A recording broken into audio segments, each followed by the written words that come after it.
Tiempo Tomás sigue aquí con ustedes en esta radio, la radio que piensa, Radio Universidad de Chile, y estoy, por cierto, con un gran amigo, conductor de este programa, Efraín Osorio. ¿Qué tal? ¿Cómo estás? Buenas noches, Tomás. Bien, contrariado, complicado por todo lo que ha ido pasando. Pero antes de plantearte un par de cosas, creo que es necesario informarle a nuestros auditores que a partir de las 20:30 podemos tener llamadas telefónicas para los cuales pueden llamar al 2977-1579. Todos los auditores que quieran plantearnos alguna inquietud, observaciones, propuestas o críticas pueden llamar al 2977-1579. También hemos estado anunciando que teníamos como invitado a Mario Aguilar, dirigente nacional del Colegio de Profesores. Viene en camino, nos está tuiteando. Está escuchando el programa. Vamos a ver si es verdad. Si está escuchando, que mande otro WhatsApp. A ver, vamos a ver porque queremos hablar con Mario acerca del paro docente que se inició hoy día y todo lo que está pasando en esa área tan sensible que por décadas se viene arrastrando, donde todo el mundo discursea, todo el mundo palabrea, pero que a la hora de los que hubo sigue quedando en la misma situación.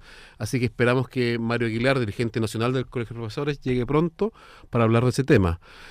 Escuchaba tu columna, Tomás, y la verdad es que lo de Rodrigo Avilés es realmente fuerte, complejo, por la forma en que se ha abordado, por la forma en que se exhibió incluso en los medios de comunicación. Porque hay algo que nos ha dicho.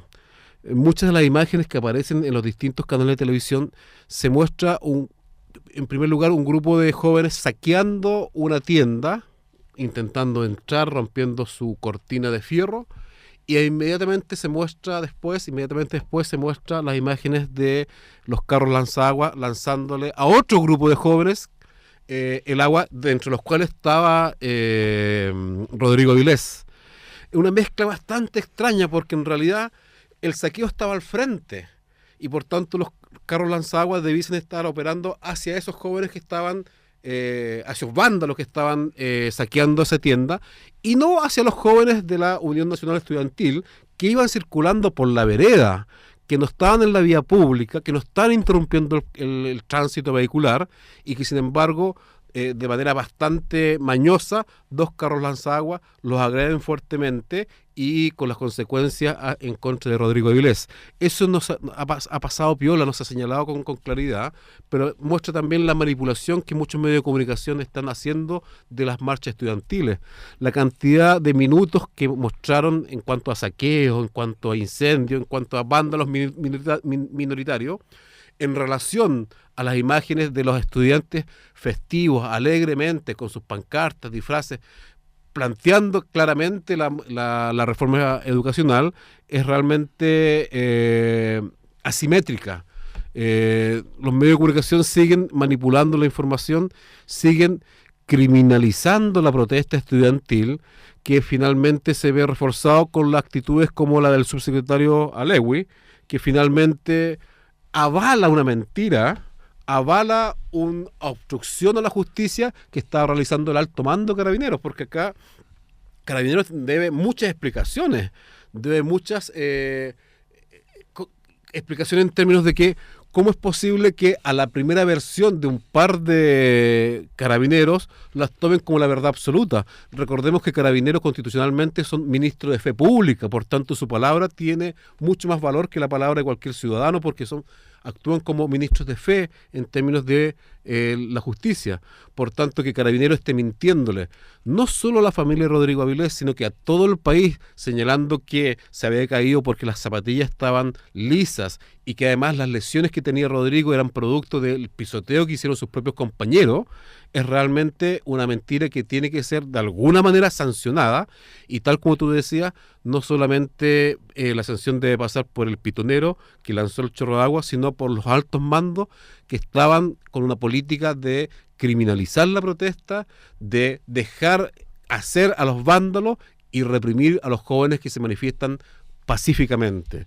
Entonces, en definitiva, acá hay un accionar de Carabineros que está avalado por el gobierno y que claramente tiene que ser sancionado y modificado una vez por todas, porque en cualquier país civilizado y democrático la protesta social es legítima, la protesta social es necesaria y la protesta social es la que ha hecho a los países avanzar desde los tiempos de la esclavitud, cuando los esclavos se alzaron en contra de sus amos dominantes.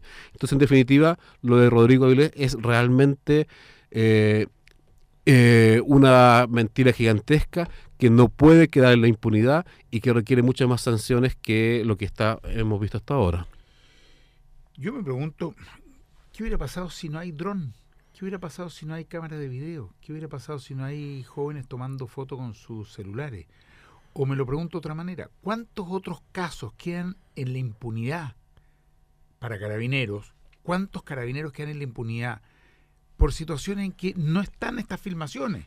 Y Carabinero da una explicación diciendo, bueno, aquí hubo jóvenes que se pelearon entre ellos, o jóvenes que se cayeron, o jóvenes que agredieron a Carabineros, y en realidad responde única y exclusivamente a violencia por parte de Carabineros, provocación, y además infiltración. Hemos visto imágenes estos días de personas infiltradas en la marcha, y Carabineros no ha podido desmentir que no pertenecen a su fila, ¿no es cierto? Algunos con pistola, otros con esposas, otros que fueron protegidos por los carros guanaco o lanzagua de Carabineros. Entonces, aquí hay situaciones que son muy oscuras y uno se pregunta en definitiva, ¿es que Carabineros se manda solo? El pitonero no se manda solo, está el alto mando, pero el alto mando tampoco se manda solo.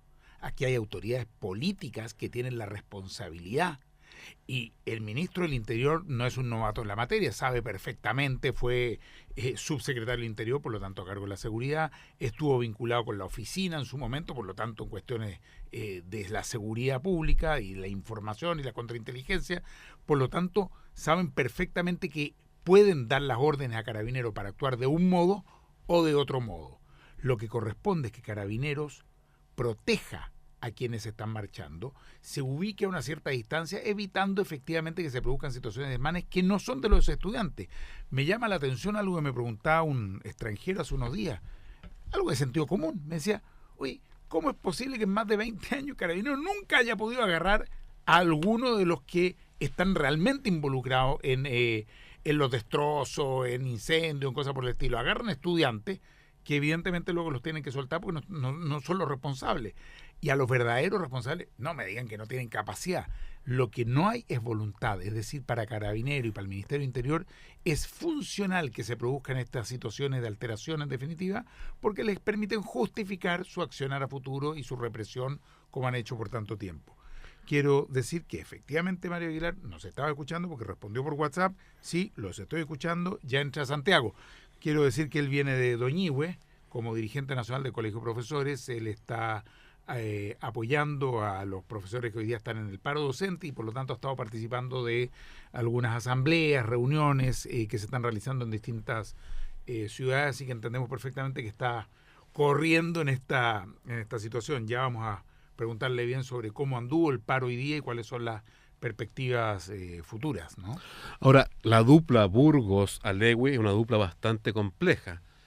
Tal como tú lo mencionabas, ambos han estado involucrados permanentemente en todos los gobiernos de la concertación, en labores oscuras, en esas labores de subsecretario del Interior que tienen relaciones con soplones, que tienen relaciones con informantes, que tienen relaciones con la represión. Por tanto, lo que está pasando, a mi juicio, no es casualidad.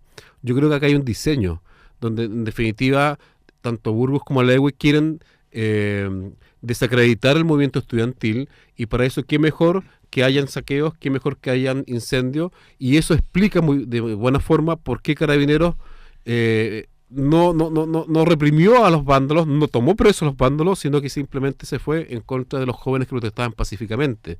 Eso, a mi juicio, también se ve reforzado con los canales de televisión que muestran con claridad y con meridiana insistencia solamente los saqueos y no muestran el ambiente festivo y pacífico que tuvo la marcha. Entonces, en definitiva, yo creo que aquí hay un diseño de mucha perversión en torno a la criminalización de la protesta, al cual hay que estar prestarle mucha atención, porque yo creo que viene la mano bastante complicada. Oye, y aprovechando, antes que llegue Mario, y saliéndonos un poco ya del campo mismo de esta situación de las protestas y metiéndonos en la política misma, hay dos situaciones que a mí me parece destacables esta semana por lo brutal que se presentan. Por un lado, un gobierno que haga lo que haga sigue cayendo en picada en las encuestas. Es decir, cambio de gabinete, discurso del 21 de mayo, comisión Engel, y no hay caso, simplemente sigue cayendo, y lo que toda la ciudadanía ve parece que ellos no lo ven. Me gustaría saber tu opinión respecto a lo que está reflejando hoy día la CADEM con este mínimo histórico que ha tenido 26%. Un gobierno. Pero al mismo tiempo, esto que pasa en la derecha, que pretende también como salir libre tirando todos los dardos hacia el gobierno, y sin embargo una y otra vez sistemáticamente vuelven a aparecer casos directamente de corrupción, porque aquí no hay otra palabra, esto es corrupción y cohecho, cuando una empresa como Corpesca le paga una mesada al senador Orpi durante 4 años, ¿no es cierto?, a cambio de las votaciones que él realiza por la aprobación de la ley de pesca. ¿Cómo ves, Efren, estas dos situaciones? Sí, recordar a los auditores que pueden llamar a los teléfonos 2977-1579 o al 2977-1580. Estamos en tiempo de tomas en la Radio Universidad de Chile, la radio que piensa. Eso es la segunda parte, ¿no? O a partir de ahora, y cuando quieran. Sí, hay libertad de llamada telefónica. Estás muy anárquico, bien. Lo que pasa es que yo creo que el gobierno no ha entendido que hay un momento social distinto.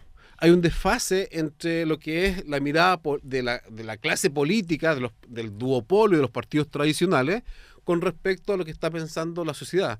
La sociedad tuvo un cambio, tuvo de alguna manera una cierta evolución, donde con las redes sociales, pero fundamentalmente lo que hicieron los chicos del año 2011 con los jóvenes estudiantes, que mostraron que era posible exigir cambios, de que lo que se decía siempre casi como natural, en realidad no era tan natural y que había que ser modificado. Eso fue generando un clima social muy distinto a lo que conocimos durante toda la transición. La gente avanzó un paso, la opinión pública está exigiendo transparencia, la opinión pública no le gusta que le metan el dedo en la boca, y sin embargo el duopolio sigue pensando como en los 90, sigue pensando como a comienzos del 2000, de que a la gente se le puede engañar fácilmente. La verdad es que la opinión pública está cada vez más, con mucha más fuerza, cada vez más, con mucho más exigencia de que acá haya una coherencia entre lo que se dice y lo que se hace. Entonces, si Bachelet prometió igualdad para todo, el caso de su ayuda, el caso del préstamo que le hace Luxi a su hijo, no parece que sea igualdad para todo.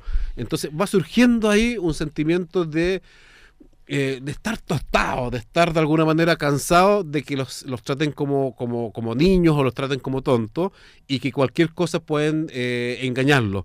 La gente está exigiendo verdad, y eso es lo que el duopolio no está entendiendo. Cree que con operaciones comunicacionales o con fotos con las manitos arriba y ese tipo de cosas pueden superar este tema, como lo superaron años anteriores, pero en este caso ya no se requiere eso. Pero tampoco le están funcionando estas cosas comunicacionales. Es decir, es como que estuvieran totalmente entrampados, y lo que para toda la ciudadanía es evidente, que aquí mienten y son mentiras al puerto de una catedral, es como que ellos pensaran, bueno, aquí el país entero es tonto, y como el país es tonto le podemos decir cualquier cosa, y dan unos argumentos que no aguantan ni siquiera 3 días. Dicen aquí no hubo precampaña, y aparecen las boletas del restaurante donde se reunían todos en Infante 51. Puedo hacerle propaganda porque ya no existe. Es decir, está todo ahí, no hay cómo esconderlo, y sin embargo pretenden ir tapando el sol con la mano. Mira, tú dijiste llamada, teléfono abierto, y ya tenemos tenemos una llamada, así que tenemos a Federico de Ñuñoa, me parece. ¿Qué tal? ¿Cómo estás? Hola, Tomás, buenas tardes, muchas gracias. ¿Qué tal? ¿Cómo estás? Yo te quiero felicitarlo a ustedes por el editorial que Tomás leyó hoy día. Realmente llegó a poner el punto sobre los i de una manera muy tenaz, de una manera muy verdadera, de una manera como yo creo que toda la mayoría de Chile lo piensa y lo siente. Eso en primer lugar. Y lo otro, respecto de las platas, para ponerle un título muy corto, aquí yo creo que ya terminó el tiempo de que la derecha con el caso Penta se defienda de la izquierda y la ataque a la izquierda con el caso Sukimich y el caso Cabal. Yo creo que la pelea entre los dos lados de la política chilena ya no existe, porque ellos dos están peleando juntos contra Chile, y eso es tremendamente grave. Eso es lo que yo quería señalar ahora. Muchas gracias, Federico. Sí, efectivamente, yo creo que hay ciertas cosas simbólicas que demuestran este desfasaje que hay. 5 años atrás, pensar que un Delano o Lavín estuvieran presos, aunque sea un mes, y que sigan procesados, era impensable. Eran un par de intocables, poderosos, que se creían dueños del país. Y fíjate, otra situación muy sintomática. Hace solo 5 meses, en el mes de enero, la figura de Peñailillo, del ex ministro Peñailillo, era una figura que aparecía casi ya como un estadista, el próximo presidente de la República, todo el mundo del duopolio se rendía a sus pies, y sin embargo 5 meses después todo el mundo quiere estar lo más lejos de Peñailillo, todo el mundo de la clase política me refiero, lo más lejos de Peñailillo, porque demuestra un poco Peñailillo toda esa vieja forma de hacer política. Entonces este país ha tenido un cambio social, cultural importante, que el duopolio no lo ha entendido, y también, y hay que decirlo y hay que ser autocrítica, tampoco los sectores extra-duopolio como nosotros, los humanistas y otros partidos, hemos sido capaces de plantearnos con fuerza y dar una señal de interés de que hay otra forma de hacer política, porque acá dicen el duopolio dice, acá todos tenemos que reconocer. No señora, acá hay partidos que no hicimos eso. El Partido Humanista no tiene boletas truchas, el Partido Humanista no fue a pedirle unas chauchas al yerno Pinochet, así como también el Partido Igualdad y otros partidos más. Entonces, en definitiva, acá no todos los dirigentes políticos ni todos los partidos políticos están en el mismo saco. Sin embargo, no hemos sido capaces de irrumpir con una propuesta distinta y novedosa, diferenciándonos de esa clase política absolutamente anacrónica. Creo que importante lo que dice, y yo voy a hablar aquí por varios otros. Ni Izquierda Autónoma, ni Convergencia de Izquierdas, ni Izquierda Unida, ni la UNE, ni EFEL, ni Poder. Ninguno de nosotros ha estado metido en estas cosas. Y por lo mismo, y lo hago como una reflexión autocrítica, creo que debiéramos levantar más la voz para decir, ojo, que aquí son los que están instalados básicamente en ese duopolio, en el poder del Parlamento y del gobierno, los que han metido las manos sistemáticamente en beneficio propio, que no me vengan a decir que era solo por deuda de campaña, en beneficio propio, sí, se han enriquecido. Yo lo dije el otro día viendo una entrevista, un reportaje sobre la ley de pesca, al dirigente de los pescadores artesanales. Parte el alma, es repugnante ver cómo es posible que diputados y senadores se vendan vilmente, ¿no es cierto?, por unos pocos pesos, por unos miserables pesos, a 7 grupos económicos y perdón que no hay otra palabra, se caguen literalmente, se jodan, revienten a 60, 80 mil pescadores artesanales, ¿no es cierto?, por ese pequeño beneficio que van a obtener ellos, ¿no es cierto?, me refiero a estos diputados y senadores, para su propio bolsillo. Yo lo encuentro asquea. La verdad es que yo he estado esta semana con el estómago revuelto porque ya va superando todo lo aceptable. Y sobre todo, ¿por qué lo digo? Porque esto pasa en la ley de pesca, pero lo mismo pasa con la ley del agua. Y la gente modatima que ha estado peleando y tantos pequeños campesinos que vienen desesperados tratando de tener algo de agua para mantener sus pequeños huertos y no lo pueden hacer porque unos pocos peces gordos se quedan con todo el agua. Y lo mismo pasa en la minería, donde los pequeños pirquineros viven desesperados porque hay unas pocas mineras multinacionales que no pagan royalty, que no pagan impuestos y se quedan con todo. Y así siguiendo, lo mismo pasa en cada ámbito. Lo mismo pasa en el ámbito de la farmacia, donde unas pocas farmacias independientes no pueden sobrevivir porque estos grupos, ¿no es cierto?, se coluden. Entonces, uno dice, ¿hasta cuándo? Mira, tomemos un tema. La ley de pesca debe ser derogada. Hay solo un diputado que está levantando la voz y lo está diciendo, que es Gabriel Boric. Es el único al que se lo he escuchado. Debe ser derogada. No es posible que tengamos una ley de la República. Y yo le pregunto desde acá, de esta radio, de la Universidad de Chile, a la Presidenta de la República, ¿cómo es posible? ¿Con qué cara usted, Presidenta, pretende mantener una ley que es total y absolutamente ilegítima, que es total y absolutamente tramposa? Creo que tiene que haber una señal clara. Y no comprendo, como ciudadano y como dirigente de un partido político, que la presidenta no levante la voz para decir, ¿saben qué más? Se acabó, esta ley se deroga y vamos a mandar un proyecto al Parlamento. ¿Cómo se entiende? Fíjate que lo más paradójico de todo es que mientras más hablamos de transparencia, mientras más hablamos de políticas anticorrupción, en el cambio de gabinete, ¿qué pasó?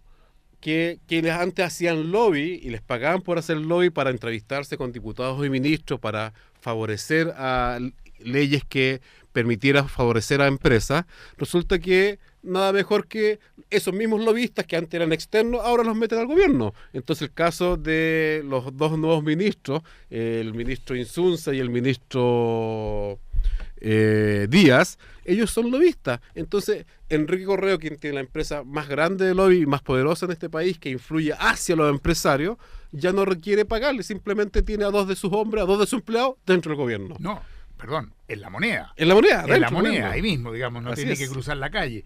Vamos a ir en un par de minutos más, nos vamos a estirar medio minuto a un corte, pero tenemos ya nuestro invitado, entonces por lo menos dejémoslo presentado. Vamos a hacer un pequeño cambio, nuestras amigas y amigos, para que nos entiendan, la segunda parte vamos a tener menos llamados, vamos a tratar que sean cortitas para poder aprovechar a Mario Aguilar, dirigente nacional del Colegio de Profesores, que está por acá llegando. ¿Qué tal? ¿Cómo estás, Mario? Corriendo, pero aquí estamos y feliz de estar conversando, de poder conversar con ustedes. Nos vamos a ir al corte en un minuto, pero así tienes 50 segundos para decirnos de dónde vienes y en qué estás.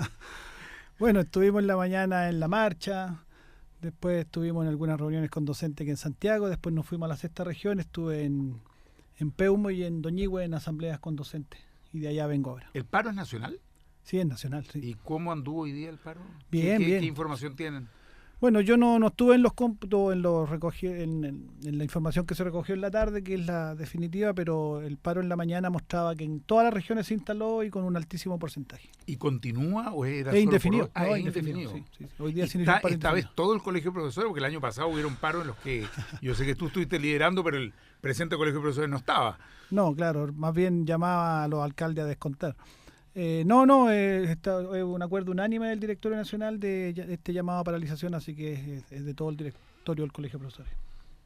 Bueno, vamos a ir a un corte y a la vuelta seguimos conversando con Mario Aguilar, dirigente nacional del Colegio de Profesores, y dejamos el teléfono abierto de todas maneras para ir conversando con las auditoras y auditores de Tiempo Toma acá en Radio Universidad de Chile.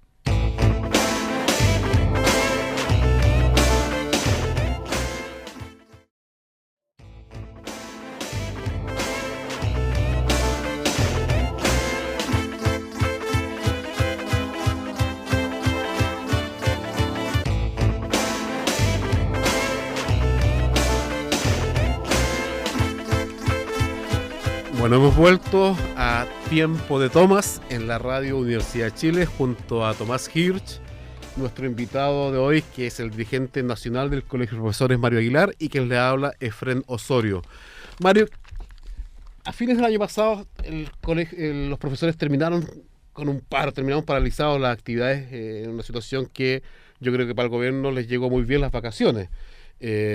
Porque eso permitió al gobierno de alguna manera distender el movimiento que estaban teniendo los profesores.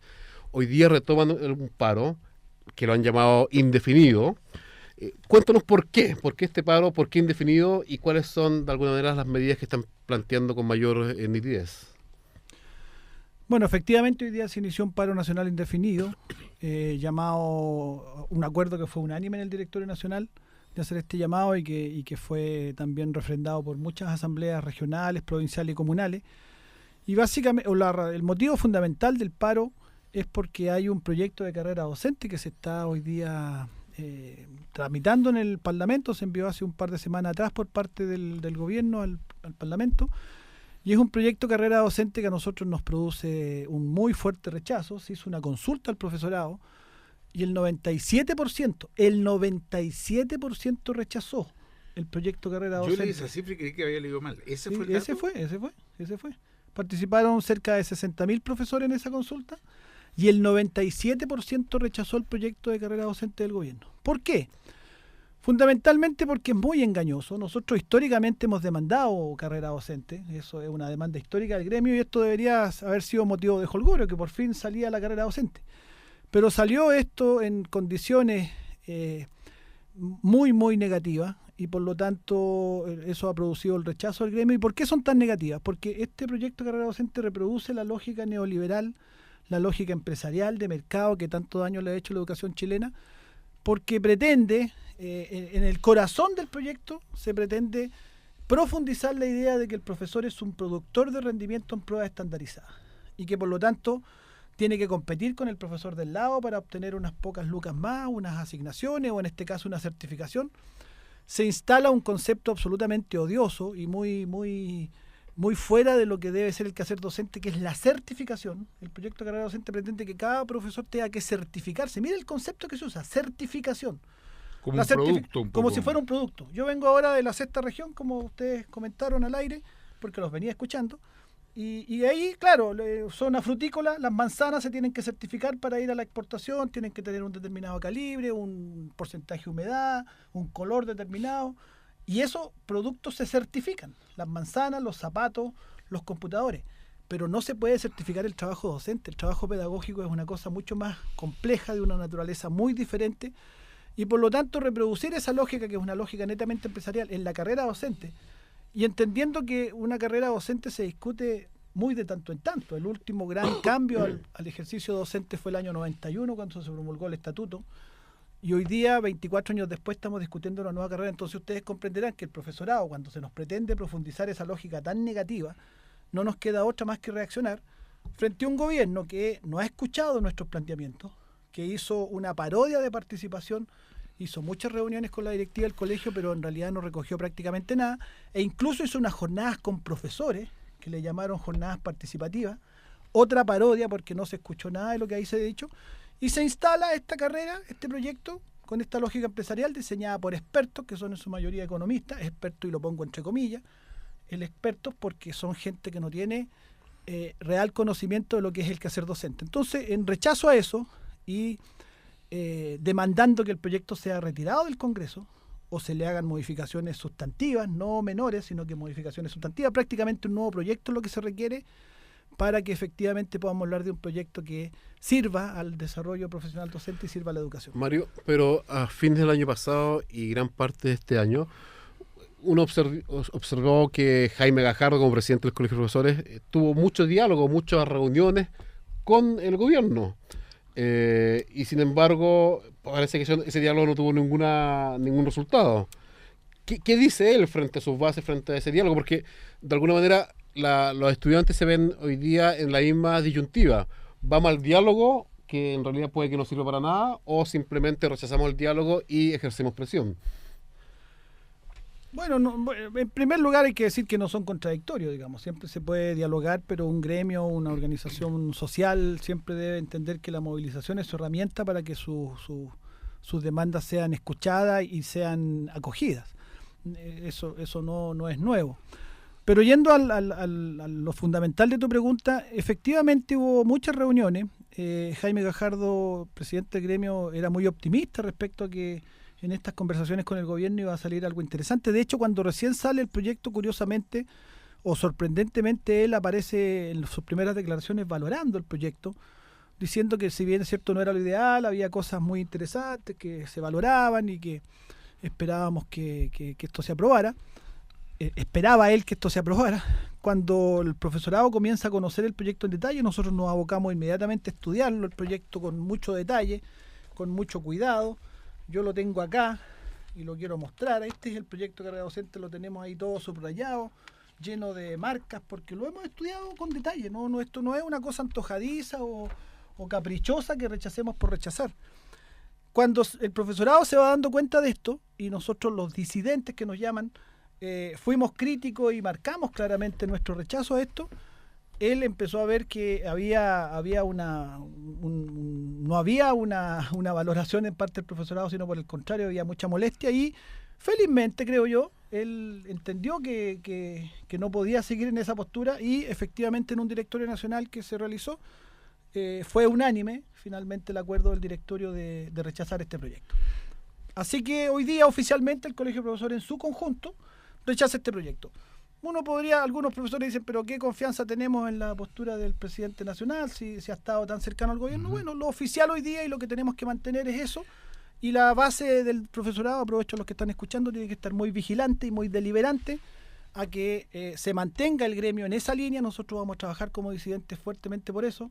Aquí no hay espacio para un nuevo telefonazo donde el gobierno a través de un llamado telefónico pretenda bajar una movilización, sino que para que esta movilización que hoy día se inició se baje, tienen que haber concretamente modificaciones muy importantes al proyecto, y idealmente nosotros decimos que lo que corresponde sería retirarlo del Congreso e iniciar una nueva ronda de conversaciones. A propósito de eso, Mario, tú dices que tratando de sintetizar la definición de ese proyecto docente, el que presentó el gobierno, dice que define o ubica al profesor como un productor de rendimiento en prueba estandarizada, dijiste. Sí, así es. Ok.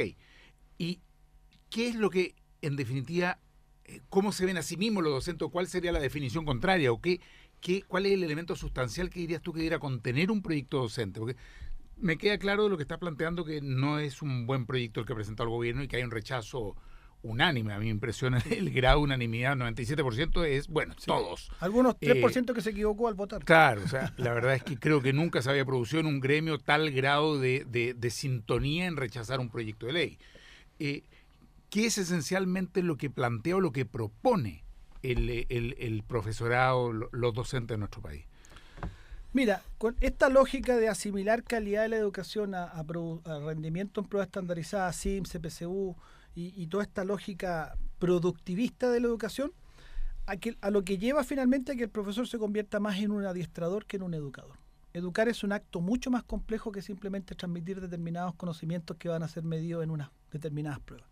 Educar incluye, obviamente, el tema del conocer datos, información que es necesaria, pero eso no es lo central del acto educativo. El acto educativo básicamente tiene que ver con una cosa del desarrollo del pensamiento, del desarrollo de la capacidad de pensar, el desarrollo de la emotividad, de la afectividad, el desarrollo de la sociabilidad, el desarrollo del pensamiento crítico, el desarrollo valórico.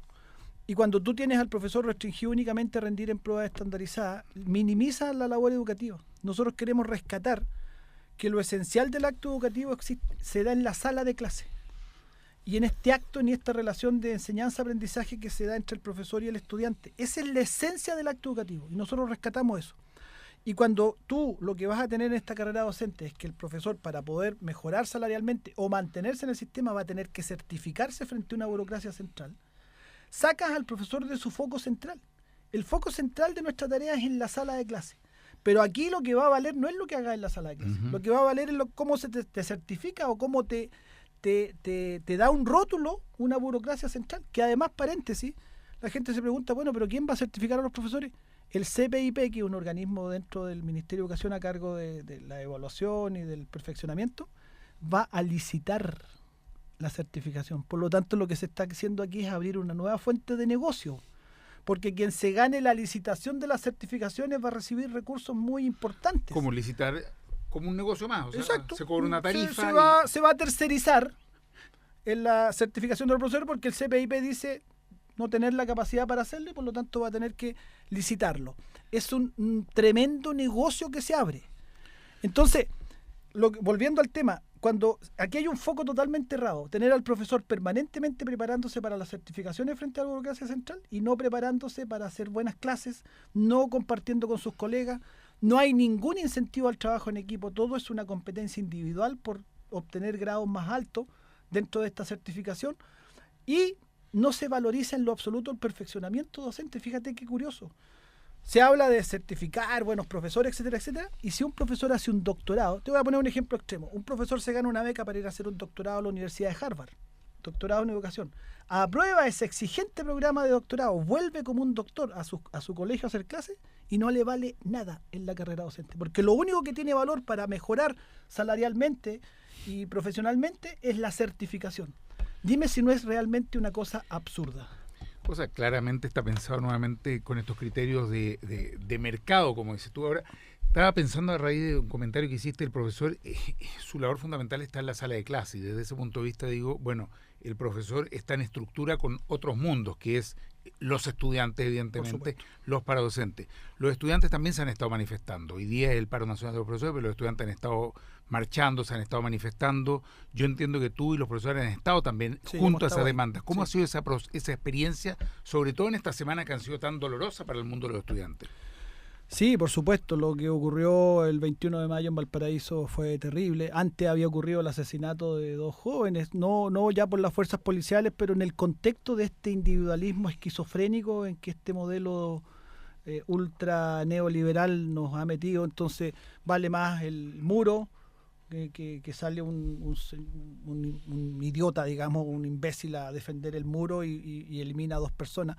Pero además el 21 de mayo estuvimos juntos, estudiantes y profesores y trabajadores marchando ahí para cuando la presidenta hacía la cuenta. Y yo marché con Rodrigo Avilés. Nosotros estuvimos juntos marchando con la UNE, los docentes disidentes del Colegio de Profesores, el MUD, que es parte de eso, y el MUD está muy ligado a la UNE, que es la Unión Nacional Estudiantil. Rodrigo es militante del UNE, marchamos juntos. Yo estuve ahí en esa esquina donde ocurrió ese brutal chorrazo de agua, que ojo, cuando algunos piensan que el agua es una cosa inofensiva, tienen que haber, yo les digo que los que hemos estado cerca de un chorro lanzado con toda la potencia contra una persona es un verdadero proyectil. Y la mejor demostración es que Rodrigo se debate entre la vida y la muerte producto de eso. Yo estuve ahí un par de minutos antes y después me desplacé para ir a conversar con unos profesores a otra esquina que me habían pedido que hablar con ellos.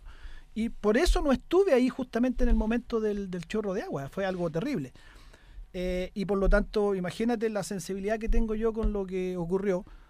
Felizmente las noticias son alentadoras respecto a la salud de Rodrigo, ha ido en recuperación, pero y lo escuchaba a ustedes cuando hablaban de estas explicaciones absurdas que ha dado tanto el alto mando carabinero, que mintió, derechamente mintió, y los que estábamos ahí sabemos que se dedicaron ese día 21 de mayo a reprimir a los marchantes pacíficos y no a los violentistas. Y a los marchantes pacíficos, Carabineros tiene un aparataje pero tremendo y hostiliza permanentemente y agrede permanentemente, pero a los violentistas los deja actuar. Soy testigo de lo que tú describías, Tomás, en tu intervención de la primera parte del programa. Sí, sin embargo, a pesar de toda esa represión, el movimiento social sigue fuerte. La marcha de hoy día de docentes fue extraordinaria. La que hubo ese día en la noche, donde efectivamente Carabineros tuvo una sospechosa pasividad para dejar por largo rato. Yo fui testigo porque yo estaba en el escenario. Fui testigo cómo empezaron a actuar estos grupos violentos y pasaron 20, 30 minutos sin que interviniera ningún carabinero. Se les dejó actuar con total impunidad y es absolutamente sospechoso que se haya procedido de ese modo.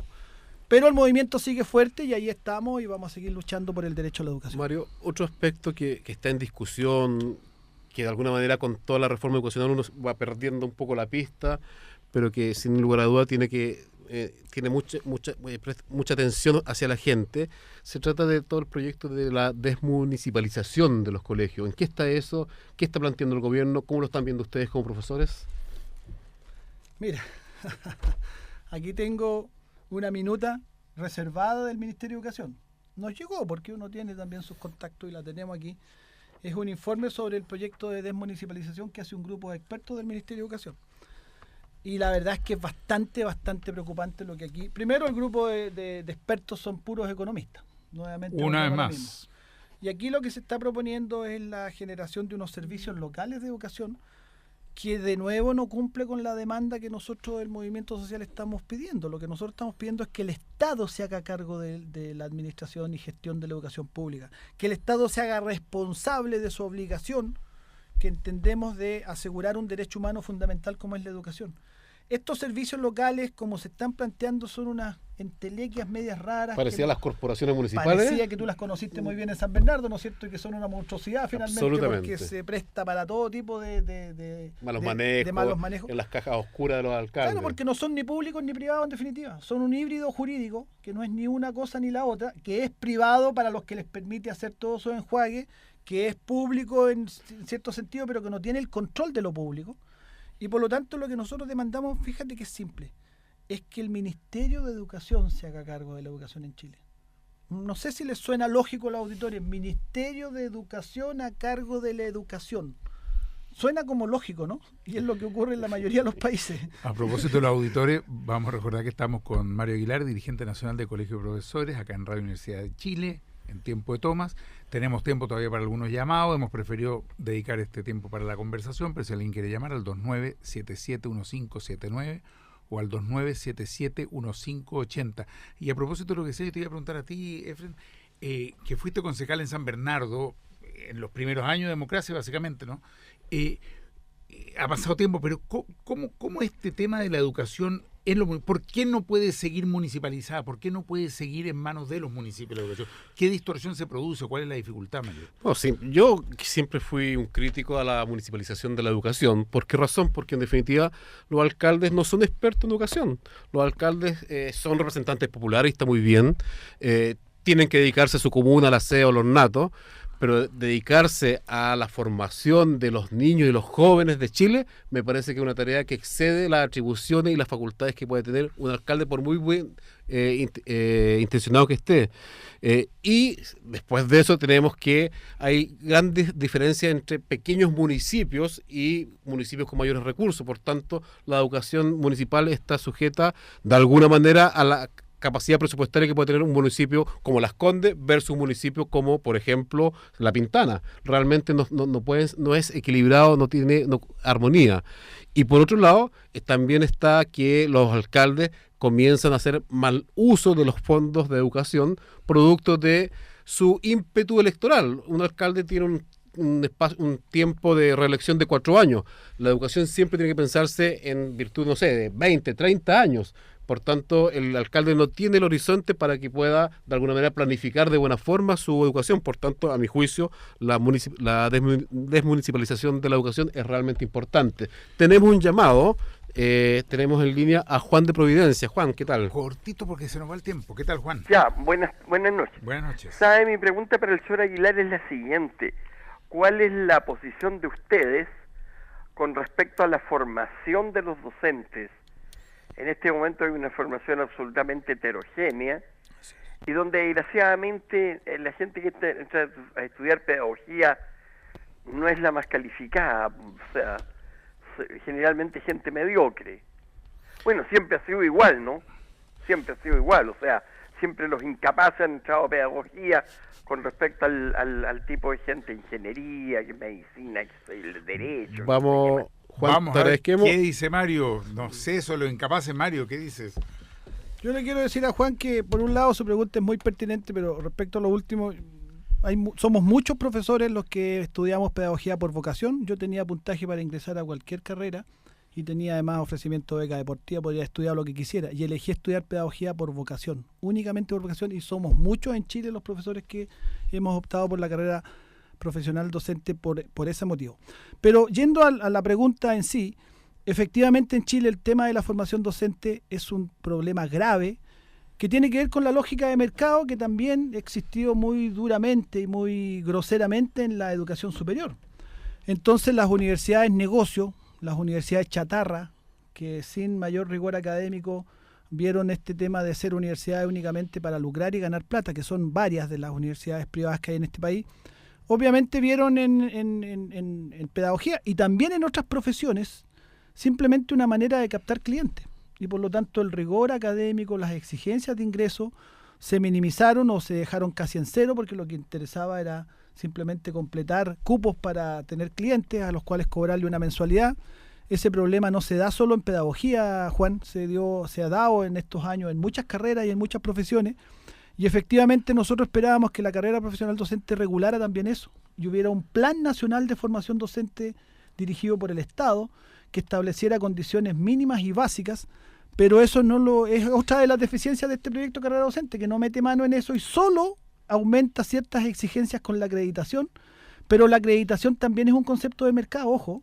La acreditación es un concepto en donde frente a esta desregulación absoluta, la acreditación de alguna manera regula un poquito el mercado, pero sigue bajo la lógica del mercado. Los viejos que estudiamos antes de este sistema de mercado, nadie te preguntaba si tú estudiabas en la Chile, la Católica, la Universidad de Concepción, la Austral, la Católica de Valparaíso, nadie te preguntaba, oye, acredita tu universidad, ese concepto no existía. ¿Cuándo surge ese concepto? Cuando vienen estas universidades chatarra que les interesa solo captar clientes. Ese problema, Juan, no se soluciona con el proyecto carrera docente y por lo tanto vamos a tener que seguir en esa lucha porque se aborde esa grave problemática que tenemos en Chile. Oye, yo quería aprovechar este ratito para tocar también algunos otros temas vinculados con educación, algunos de ellos, a ver cómo se ven desde el colegio. Se ha hablado a raíz de otras situaciones, toda la corrupción, todos los escándalos políticos que ha habido acá, de la necesidad de reincorporar la educación cívica. Sí. ¿Cómo ven eso desde el colegio profesor y qué te parece a ti que debería contener, así en forma muy sintética, una educación cívica? Bueno, por supuesto que estamos de acuerdo, o sea, y es una tarea ineludible que tiene que abordar la educación como sentido, la educación con un verdadero sentido de desarrollo integral y de formación humanizadora, de mejoramiento de la sociedad. La formación y la educación cívica, indudablemente. Y cuando esto ha quedado fuera y ha sido minimizado dentro de los planes y programas, es precisamente por esa lógica que yo señalaba, que nosotros nos oponemos, que es esta lógica productivista en la educación. Es como que la educación cívica o la filosofía o el deporte o el arte no tuvieran valor, porque no son productivos. ¿Cuánto vale un poema de Neruda, por ejemplo? Pero en la lógica esta productivista eso no tiene valor. Fíjate que los niños hoy día en los colegios cada vez cantan menos, cada vez pintan menos, cada vez tienen menos consejos de curso. Los que estudiamos antiguamente era muy importante el consejo de curso. Todo eso está minimizado en el sistema escolar hoy día. Y dentro de eso la educación cívica, porque además, obviamente, este poder corrupto que ustedes también describían al inicio del programa, no le interesa a ciudadanos críticos y ciudadanos Mario, muy conscientes. Antes que se nos vaya el tiempo, hace mucho tiempo que yo no escuchaba un paro indefinido. Siempre se escuchaba un paro de un día, de 2 días, un paro en alerta. Ustedes están planteando, como colegio de profesores, un paro indefinido. Sí. ¿Qué tendría que darse para levantar el paro? Bueno, paro indefinido significa que no tiene fecha de término. Puede ser corto, puede ser largo, depende de la respuesta que haya a lo que se está demandando. Ojalá sea corto, ojalá, porque a nosotros no nos gusta hacer paro, que nosotros hacemos paro por deporte. Un día, hoy hace rato que no hacemos paro, hagamos uno mañana. No es así como funciona este asunto. Al paro se llega cuando se han agotado todas las otras instancias. Y lo que necesitamos es que la autoridad entienda, esta autoridad que cada vez va más a la baja en el respaldo ciudadano, que ya llegó al 26% y Tomás pronosticó que va a llegar al 10%. Bueno, si sigue actuando de este modo se va a cumplir el pronóstico de Tomás, pues va a llegar al 10 o menos. Porque si sigue actuando sin escuchar a la gente, sin escuchar a los directamente involucrados en los temas que supuestamente se va a solucionar, lo que nosotros necesitamos es que el gobierno escuche las demandas del gremio, se dé cuenta el señor Izaguirre que hay un 97% del profesorado que rechaza este proyecto. Supuestamente nosotros somos los principales destinatarios de este proyecto Carrera Docentes para mejorar nuestras condiciones de trabajo, para mejorar el desarrollo profesional docente, y nosotros estamos en total desacuerdo. Entonces, tiene que abrirse una mesa de diálogo, el proyecto debiera ser retirado del Congreso y reinstalarse una mesa donde efectivamente se trabaje en conjunto con el gremio, y de ese modo tengamos un proyecto de carrera docente que tenga un consenso y un respaldo efectivo del profesorado. Esa es nuestra demanda y eso es lo que esperamos. Mario, queda medio minuto. Me dicen, yo no me resisto de hacerte una pregunta totalmente en otro campo, a ver si me la respondes en medio minuto. Yo sé que tú eres además deportista y además futbolero. Sí, claro. Sí. ¿Qué pasa en la Hincha FIFA? del Chaguito Morning. ¿Qué pasa en la FIFA y en la NFP? ¿Alcanzamos en medio minuto? Bueno, lo que pasa es que el deporte, al igual que todas las otras esferas de la sociedad, se ha ido contaminando de esta mercantilización extrema. El deporte es muy hermoso, lo que pasa en la cancha es maravillosamente lindo, a mí me encanta, yo voy al estadio, juego fútbol, pero toda la corruptela que hay alrededor del deporte y del tremendo negociado se ha quedado en evidencia nomás, pues es la mercantilización de la sociedad. Todo es susceptible de negocio, decía algún amigo nuestro por ahí alguna vez. Todo gira en torno al dinero. Y así es con todo, ¿viste? A nosotros se nos acabó el tiempo también. Bueno. Todo es así. Tenemos una hora nomás, así que nos encontramos el próximo lunes. Efren, nos vemos el lunes acá. Buenas en Radio noches. De Chile. Muchas gracias, Mario. No, un gusto estar acá con Gracias, Mario.